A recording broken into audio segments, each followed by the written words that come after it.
What did we expect? West Ham are useless. Eze! So, Declan Rice, you prick! You bastard! The foul was outside the box.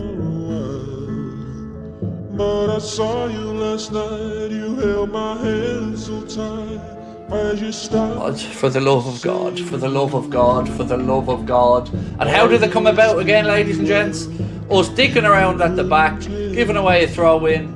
He shoots! Oh my goodness! What is that from Moises Caicedo? Over you, crying over you, and you said so long, then left me standing all alone and crying. 2-1 Chelsea, game over. Estevao back post.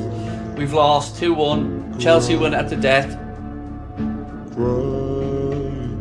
Manager's a pussy. 2-1 Chelsea, and we lose 3 games in a row, and that's on Arne. Cucurella. Chelsea just scored the fucking. Chelsea just scored.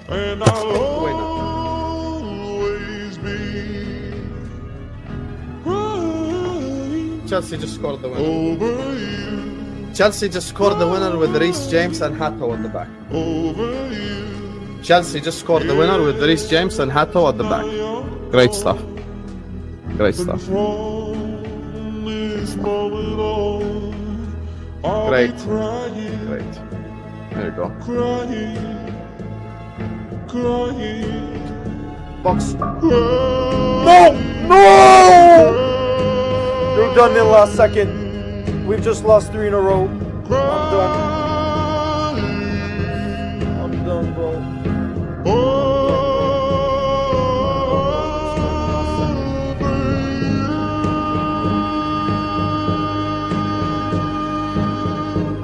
No!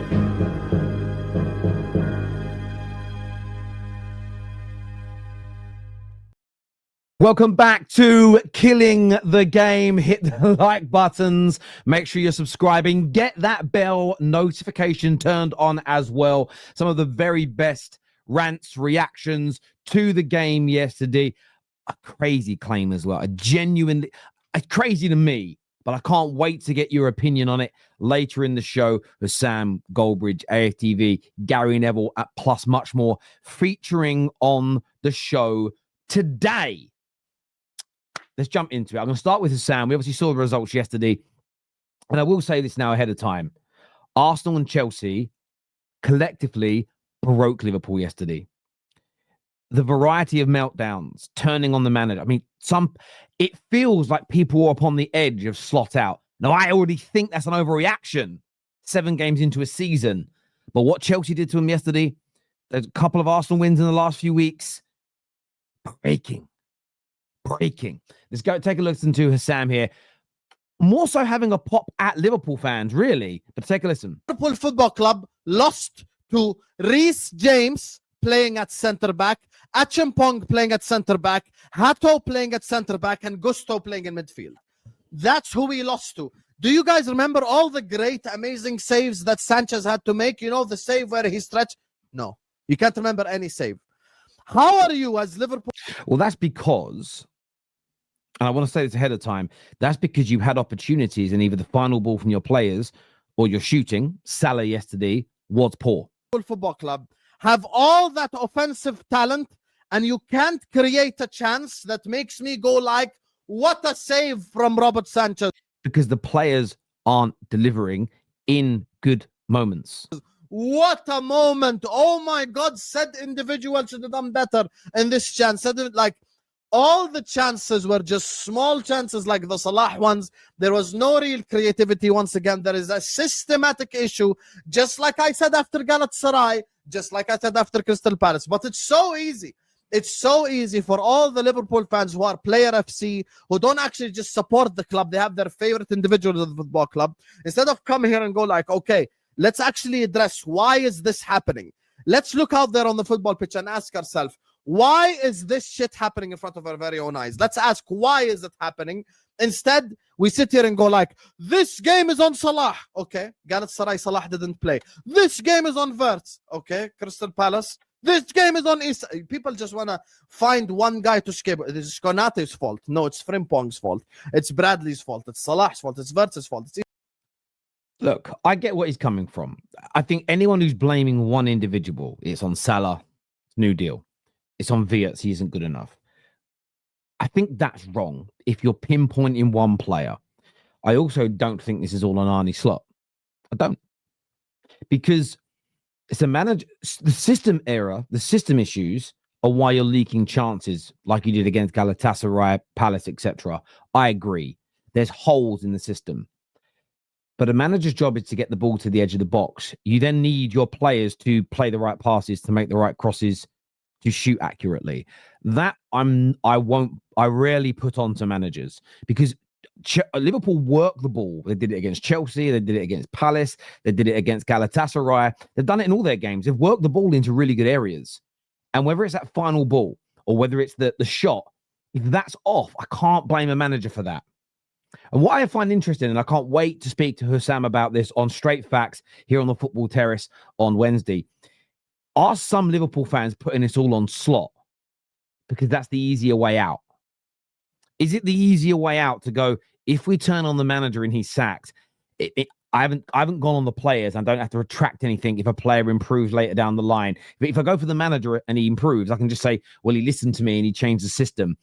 Is it a case of wanting to protect the players as opposed to looking at the overall issue? Or do you think Husam is right and it's open for conversation? That is what we do this show for, because shutting down the conversation for me is killing the game. But what do you make of what Husam has said here? Let me know in the comments section below. Let's take a listen here to my brother Monts as well, who, of course, wasn't happy yesterday either.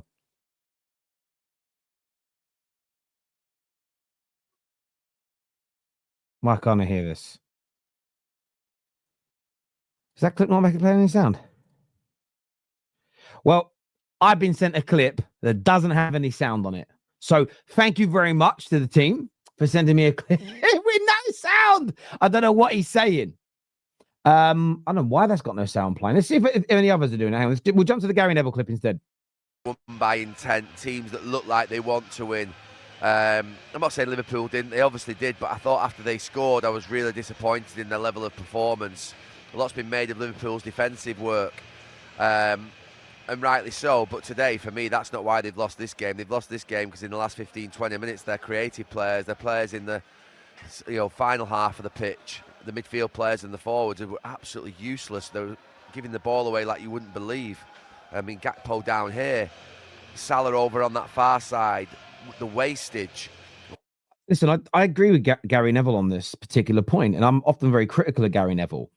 And this isn't about protecting Arne Slot. I think Arne Slot deserves his criticism. He's been given brilliant players in the summer, added to a fantastic squad. He's made systematic changes. None of that I disagree with Husam on, and they've had defensive issues this season. But when I'm seeing players miscontrol the ball, when I'm seeing 5-yard passes go out for throw-ins, when I'm seeing slow, sluggish turning of the ball, unless you're telling me the drills have become so bad and the fitness work has become so bad that their concentration levels and their sharpness are off and they're playing like a League One team. Because the last 3 or 4 games, to be honest with you, they've been no better collectively than Manchester United, the last few games. And we all know how much better they are. Do I think Slot has suddenly made this team that was the best in England and one of the best in Europe last year Man United's level because of a few bad bits of training? No, I think there are players that are also in bad form. And I think just blaming the system doesn't mean they're terrible players, by the way. Doesn't mean they're not going to refine themselves. But I think just blaming the system, I just feel is a little bit of a... I just feel is a little bit too easy. Now, it might be a case of Occam's razor and the simple, most easiest solution, the manager's system, is the real problem. This all just could be, by the way, from an attacking point of view, the last couple of games. Salah hasn't found his feet yet this season. Isak hasn't settled. Wirtz hasn't settled. And the left-hand side isn't really cooking. Where I would look at Slot in this, though, and I can't wait to get your opinions, is why isn't Chiesa getting some more game time? He has been very, very good from that bench. You've got young Rio that I feel has looked dangerous every time he's come onto the football pitch. there were opportunities there. And this is where I think balance from Liverpool fans is going to be needed, because you are in a mini crisis right now. There is no doubt about it. You're in a mini crisis. You saw the meltdowns in the montage. I don't know why Monty's clip hasn't got any sound on it. We'll try and get that sorted out. But look, break it down for me. Let me know what you think. Let me know what you feel in the comments section below. Up next, it's an Arsenal clip. It's a doozy. And I'm always being negative, nothing can please, but they don't understand. I'm not going to jump and cheer for this win. I'm not going to jump and jump for joy when we win a game.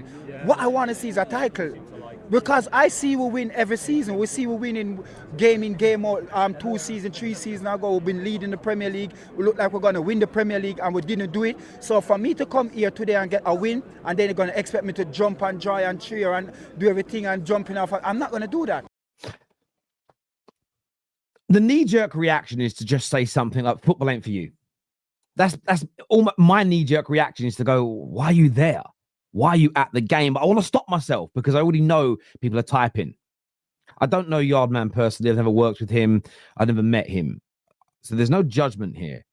So I want to make sure I word this in the right way. Cannot wait to ascertain your opinions in the comment section below. And I'm going to listen to the clip again because I want to make sure I'm not hearing this wrong. But I'd love to have a conversation with him. I have DM'd him. He hasn't come back to me. This is an open invite to come on the show because I want to talk to him. I want to understand this deeper. So I'm not closed-minded to this. I just don't understand it. That's my honest response. I don't understand. Do I expect him to ask for a parade? Do I expect him to crack open champagne? Do we expect him to take his shirt off and run around the Emirates? No, there's almost no game you could win where I would expect that in isolation. If it was the game that wins the league title, a game that wins the Champions League, maybe. But the idea of not being happy with another win in the Premier League, another clean sheet, going top of the league, lots of the technical and tactical elements, team selections from Mikel Arteta improving in the last 3 or 4 weeks. As many of the Arteta outers and Arteta's detractors were asking for, play Eze in the middle. I know that Odegaard came off injured yesterday, but they started with 1 DM and two attack-minded midfielders in Odegaard and Eze. For the response to be, well, I'm not going to be happy. I'm only going to be happy when we win a trophy. My feeling on this is, why are you there then? Not that you're not allowed to be, not that you shouldn't be. What are you there watching if in the moment you're not going to cheer the goals, you're not going to celebrate the win? Genuine question, because I need to understand this. Why are you not just, is it because you need the points of going to games so you would be able to get a ticket for a final? If not, why not just wait for a final or wait for a game that might clinch the league title and go to that? One thing I don't get, genuinely, if you don't care about the goals, you don't care about the victories, you're not entertained, you're not enjoying it you're not going to enjoy it until you win a trophy. Why, genuinely, why would you spend your money to go? I don't get it. I really don't understand it. And I promise you, because I want to make sure I'm saying this is in the right way possible. This isn't even a dig. If you're watching Yardman, it's not a call out or anything. No petty beef bullshit. I'm not doing that. I don't understand it. I get wanting to win trophies. Nobody's saying you shouldn't want that. I get criticizing bad performances. I think you should be allowed to do that. But the idea, why am I going to celebrate a win? It essentially means what I'm hearing is every part of football, unless it's clinching the FA Cup, Champions League, League Cup, Premier League, is irrelevant. But then I look at football across the country, and yesterday hundreds of teams scored goals, and those fans in the grounds, in the bars, in the clubs, homes, all around the world. You saw the Chelsea game yesterday, footage from all around the world, people celebrating. Are we if Yardman's right, we have to extrapolate that and apply it across football. This is how I test if a view of something is right. Does that mean most clubs, 95% of all clubs yesterday that scored goals, won games, it should just be, cheers, thank you, and go home? No celebrations, no quick drink to celebrate. Go out for dinner. That was a great win. I have to ask this question. Because for me, because I've got a lack of understanding of this, if we all treat football in that way, I think the sport dies. I literally think we're killing the game if we follow that mantra. I'd love to get your views. I'd love to get your opinions on that. Let me know in the comment section below. Manager basically said that we were aware of their strengths, but they went direct, second balls. It's impossible to stop this idea. Their right side with Ahmad and Mberme was really strong. So basically, the Sunderland manager is basically saying that Manchester United yesterday went a little bit different than he was expecting, i.e., they went direct and, you know, were aggressive going after second balls. I sort of agree. We had to win the game. Many of you said it's all about results. You can't moan about performance when it's all about results. I love that Mark's called that out, because I have been very frustrated in recent weeks at the people in good performances without winning. Terrace, all about results. You get a result and then they nitpick the result. Again, to people out there that don't do that, and they criticize bad parts in wins and they praise good bits in defeats. I'm not talking about you, so please don't cry. I mean, there's a lot of people that cry to me. We have a 3-minute conversation. They go, well, yeah, I don't do that. Then why are you moaning? Very strange. I'm glad Mark called that out, though. We'll talk about what Amrim said. He wasn't happy with the second half, and I know a lot of you weren't happy with the second half. But in the first half, we clearly put a lot of energy in, and the game was won at half time. Mark's right, and I'll talk about the second half in a minute. But the Sunderland manager pointed this out, and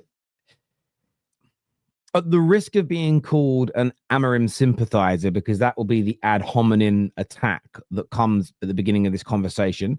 Shutting this conversation down, by the way, is killing the game. Hence the series. But there was adjustments yesterday, not to the shape, which I think some of us do want to see, but we went more direct. We were looking for those flick-ons and those knock-ons, and it worked really well. And Sunderland weren't prepared for it. We forced them into a change. So I love the fact we did something different. The first half was brilliant. Again, 2-0 up. You can't overly complain. I do think we should have at least got a third.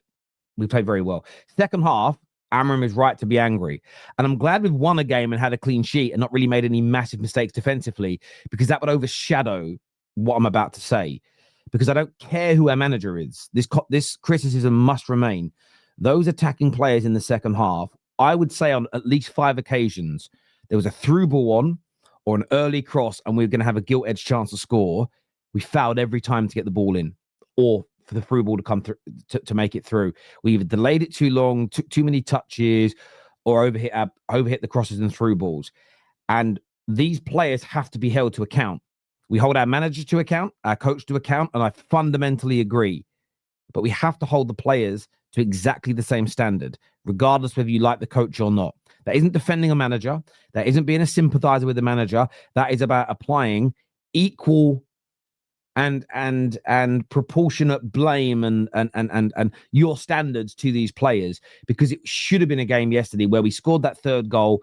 We had those opportunities in the second half, sorry. That third goal would have killed the game off, and we actually could have relaxed. And I don't think you realize as well, those attacking players could have made everybody else feel better. They would have relaxed. The players actually could do with a couple of games where in the last 10, 15 minutes, we're relaxed. It'll be so good for our growth and their confidence. But look, as ever, I want your thoughts. I want your feelings. I want your opinions in the comments section below. Some real interesting content that's featured today. More to come later on. So very much looking forward to that. Go check out as well, by the way, my personal channel. I know a lot of you have, but not everybody had done that just yet. Equally, hit that hype button, people, as well. There's a hype button you can do to hype up these videos. We really need your support in that, because only you, the users, can do it. Until next time, everyone, take care. Goodbye. God bless. And we'll see you all again soon. Peace.